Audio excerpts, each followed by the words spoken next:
Hello, my sweeties, and welcome back to my channel. If you don't already know me, my name is Celise, and thank you for joining my spooky little family. In today's video, we are talking about Sinners. Let's get into the video.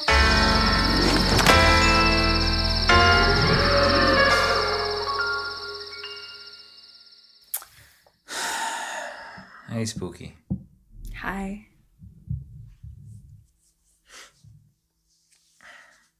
You know, I'm tired of Hollywood's bullshit. Yeah. You know, they go on this whole character assassination of head adjacent peoples, right? We're murderers, we're ghosts with no lines. And then they spew all this bullshit about vampires. Vampires are hot. Vampires are charismatic. Vampires fuck. Have you ever met a vampire?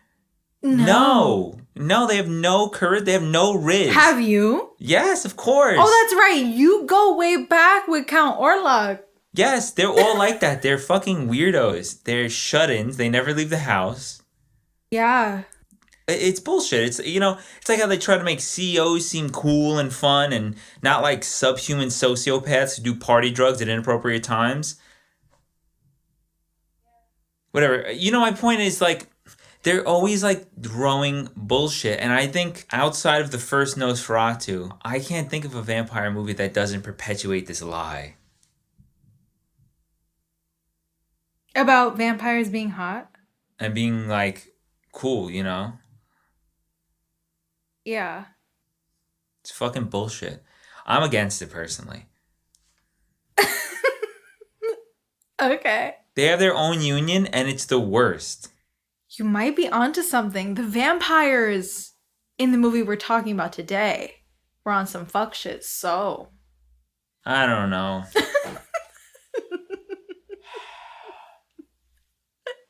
I mean, whatever. What is this one about?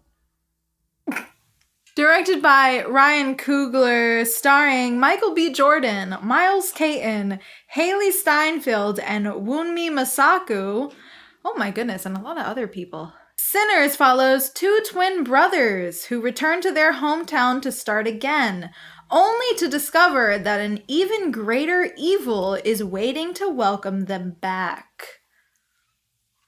It's a very vague synopsis to what this movie is. So, Sinners, obviously everyone's talking about it.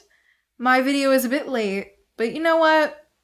I'm glad we're finally here talking about this movie. We had some time to sit with it. We went on Easter Sunday. That was, yeah. Actually, I'm happy we took some time to sit with it. Because I liked it coming out, but I think I really like it more now after like 2 weeks of sitting with it. Yeah. We have to talk about it. Everybody's been talking about it. Everybody's been raving about it. And I am here to also add to the raving chaos because this movie was indeed that good. So I think we should start this one off.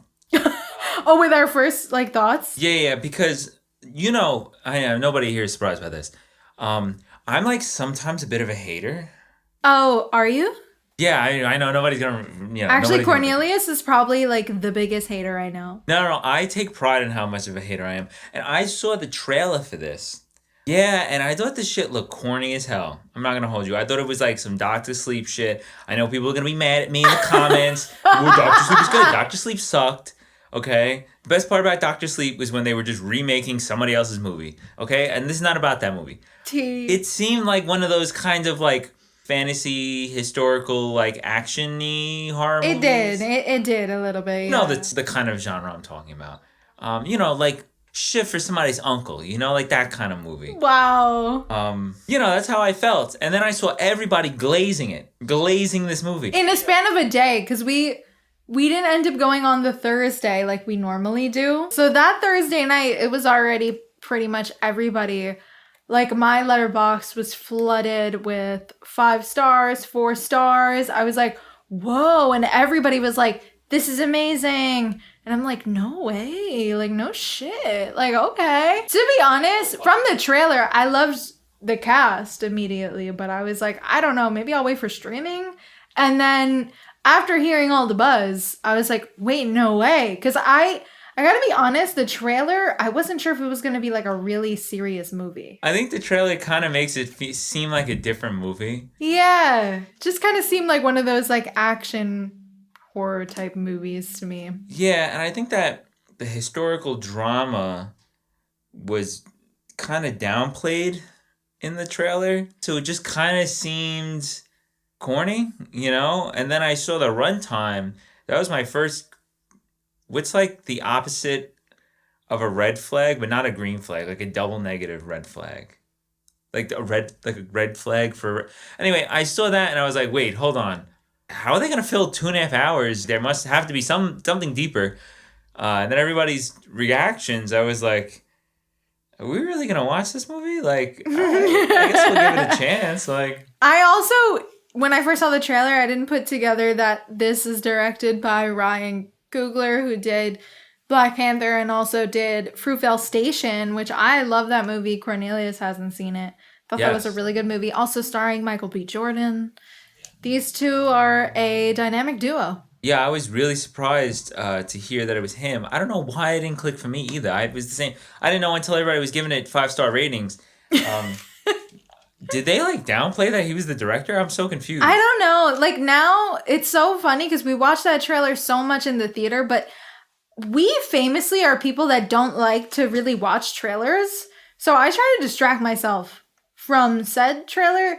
So they could have very well said in the beginning of the trailer, like directed by, and I couldn't tell you. To be fair, they also showed this trailer like 500 fucking times. They did. And we went to the movie so much, and it was like the only trailer, every genre of movie, they were showing this trailer. That's true. It wasn't as bad as like Speak No Evil, don't get me wrong. Like, that was crazy. But it was definitely one of those ones where I wasn't interested in the movie, so I was like, ugh. But whatever. We went to the theater on Easter Sunday, and we left very pleased. Yeah, no, I'm rarely wrong.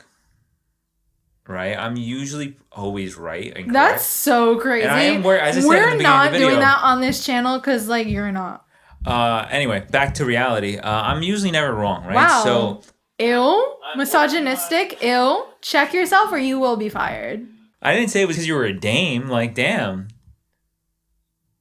Anyway, so, I'm working on self-crit, right? And I can admit I was wrong.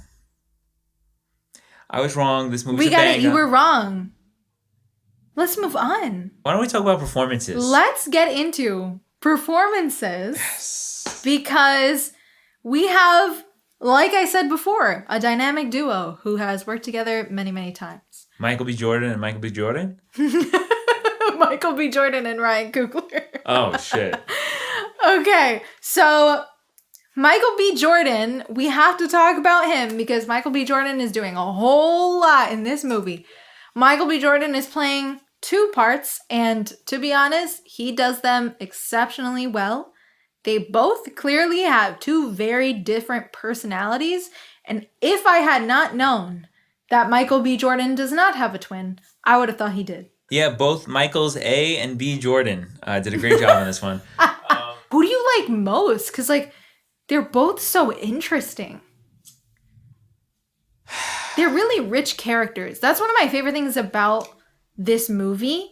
Every character is really rich. Nobody feels like they just, like, don't really matter. Everybody really is important to the story. And it's a huge cast. You have so much time before any of the action to really get to know everyone that, like, by the time shit starts happening to them, we actually give a shit. Yeah. Surprising. I know. People using a 2.5 hour runtime well. Some people don't. Mary Astor. Yeah, take notes, Osgood Perkins. So I think I might be Team Stack. Wow. Yeah, no, he's great. I really like him. Yeah, It's hard. I just found him really interesting. I really loved the stuff with him and Sammy. They're in the car with Delta Slim. Like, that scene. Apparently, that scene was improvised too. Really? Yeah, when he starts singing. No way. Yes. That's actually one of my favorite scenes. One of the best. Probably it might be my favorite scene in the movie. It's really hard because I really like Stack a lot. And I really like everything that he's doing with Mary. I love them together so much. Yeah, but I think I'm Team Smoke.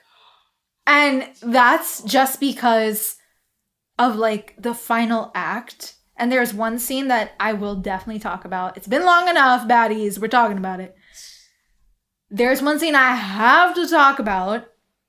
And that was the moment where I was like, yo, I love him. Like, this is my guy right here. It's a scene towards the end where he is kind of having this hallucination after being shot. Yeah, that was a good scene. It was a really powerful moment. So yeah, I mean, I think that's a great way to segue to our next lead here, who was Miles Caden. Yeah. Oh, I loved him. He's great. I kind of liked him like immediately. We open with a really intense shot, you know? And he really is giving a lot. He has to do a lot. It's a very emotional role. Yeah, he was just great. And he has great chemistry with literally everyone. Can you believe he's 18 years old? Oh my God, really? This is a baby. This is actually his first movie. This is the only thing he has. Wow, what an IMDb. Yeah, he was really great. Loved him. I have no notes. Icon. We love him from like the start of the movie. He has a lot to do. It's a very emotional role, and he handles that really well. And obviously he sings great, and he's just great on screen. He's a very, very comfortable actor. For this being his first movie, it's incredibly impressive. We have to talk about Haley Steinfeld. Yes, we who do. plays Mary. I love her. I've been a fan of Miss Haley for quite some time. Okay? I remember going to the theater to see, this is real nerd, like theater kid shit. I went to the theater to go see the like 1000th remake of Romeo and Juliet, and she was in it with Douglas Booth. And that was the first time I saw her, and I was like, I love this woman. She's great. She was a great Juliet. And now here she is, doing bangers like this. Actually, she's one of my favorite parts of the movie, because she really has so many great scenes and so many great lines. So cunty. Oh, I can't say that. You can't say that on YouTube? I can't, but we can blur it. So much like good, believable chemistry between her and Michael B. Jordan, because I was like, oh, okay, we're horny. Like, I love it. I love it. Yeah. She was great. I kind of wish in the trailer they didn't give away that, you know, she becomes one of them. Like, I don't know why they gave that away in the trailer. I want to also talk about, really quick, I want to talk about Wunmi Masaku. She plays Annie. I really liked her, and she also had great chemistry with Michael B. Jordan. I loved their whole thing, like Smoke and Annie. I thought that was really cute. I wasn't expecting that at all, so when it happened, I was like, ooh. Delroy Lindo was Delta Slim, and he's great. He's great in everything. I've seen him in so many things. He just brings such a levity to each performance, and he's really, really good. No notes. Love him. He was great. Super authentic. Yeah, he's really good. And I have to talk about Jack O'Connell. I was really happy to see him, actually. I've been a fan of Jack O'Connell since Skins. Real girlies know. Real girlies know. If you were a sad girl, you watched Skins and you watched Degrassi, okay? Listen, I've loved him since then. So to see him do something this big and good and him be so great as this like vampire villain character, I'm so happy for him. He deserves it. He's a really, really talented actor. And he was also doing a lot. I loved all the little subtleties in his performance. He had great chemistry with literally everyone. And I was not expecting him to sing. No, he was singing his ass off. Gagged. And then when we saw the credits, it said that he like literally sang that. Like that was him. Like, okay. I'm pretty sure the cast sang all the Everyone songs. sang. Yeah. No, we had Amazing. We had some pipes in this cast. They were singing in this cast. It was They really were. Yeah, and to be honest, the song that he was singing, like low key. Which one? He's got bangers the whole The first movie. one. That shit's gassed. Mm-hmm. Yeah, that shit was gassed. Yeah. Yeah. Low key. I was like, after I was humming it a little bit, I was like, Nah. But then it's like, how can I sing that? Like he's the up. Nah. The best one, I don't care. The best song he did was Rocky Road to Dublin. That shit was gas. I love that one. That scene is just so creepy and like, so good. Anyway, let's get into our story. How about that? Let's talk about that because we could talk about performances all day. Let's get into the story. So the first half of the story is, it takes place during like Jim Crow era Mississippi. And we get a lot of mysterious character building, right? Like we never really get too much deep exposition, but a lot of breadcrumbs are left. And you just really get absorbed into these characters. And some of it just never gets explained, which is even better in my opinion. That's true. It makes the world feel so real. And we just spend a lot of time with them before we get to the juke joint, which is where it really gets fun. And that's where a lot of the action starts in the movie. Yeah. I think when we watched it in the theaters, it definitely moved, but I don't think it really like all hit for me initially, right? Like I came out of it and I was like, that was dope. Like that's so good. But the more I'm thinking about it, the more that I kind of feel like there are a lot of iconic aspects of it and just things that stuck with me. Even just like the little bit of world building, like the indigenous vampire hunters and like Remick at the climax of the movie, like dropping a little bit of lore that like completely opens the entire world up. So much wonder and curiosity. And I think that Coogler answers just enough questions that it works as a film, but fails to answer just enough that it makes you really think and like makes the world feel so real. I agree with that. I'm also really happy that this is such a different vampire movie. I'm very, very tired of like the very formulaic kind of vampire movies we have gotten. So, like I said earlier, I feel like this story is really rich and nuanced and everything feels huge. Not only does the movie look amazing, it's shot on like IMAX cameras. I think it like looks crazy good. The world legitimately looks huge and gorgeous, but like the story feels that way too. Because you can make a movie that looks real pretty and the story be, kind of lackluster. But this film is not lacking any luster. That is for sure. No, and it's certainly not lacking any lust. This movie is fucking freaky as hell. This is what all you motherfuckers were trying to make Nosferatu 2024 into. Or Alien Romulus. Or Alien Romulus. I remember all of yous trying to act like those movies were horny as shit and making me feel bad. Listen. For saying it wasn't freaky enough. I don't know. This is a freaky movie. This is what I'm talking about. This is the kind of shit I like. This is for the real freaks, I think. Exactly. It really is. Because if you think about it, we got some like great characters that are just down with the shits. Yes. You know what I mean? Like they're just there. They are like, I want this and I want this now. This is a movie for eaters. I respect this movie. I loved it. You know what? I love that aspect. There's a lot of that going on in this movie, so it makes a lot of sense. There's a lot of eating in many different ways, and I loved it. It's true. It was one of my favorite parts. Okay, so there is one scene, though, that I feel like we do need to talk about. We do. We need to talk about the iconic scene. Mm-hmm. We need to talk about that scene in the juke joint. The scene everyone's talking about. It's beautiful. We all know, and if you don't know for some reason, it's after this like super famous painting. Actually, fun little fact. So, Sinners was clearly inspired by the classic Sugar Shack by Ernie Barnes, which was used for the cover of Marvin Gaye's I Want You album. That's a good record, too. Interesting. Yeah, I love it. I love that they recreated that for one of the posters also. So pretty. This scene plus the music that's going on, the music is so good. I mean, I have no notes. Yeah. I'm the musician in the group here. You are. I'm a big blues person. And not trying to spoil anything, so I won't say when, we have a dope Buddy Guy performance. Yes. And just seeing him, like, and especially who he played, it just...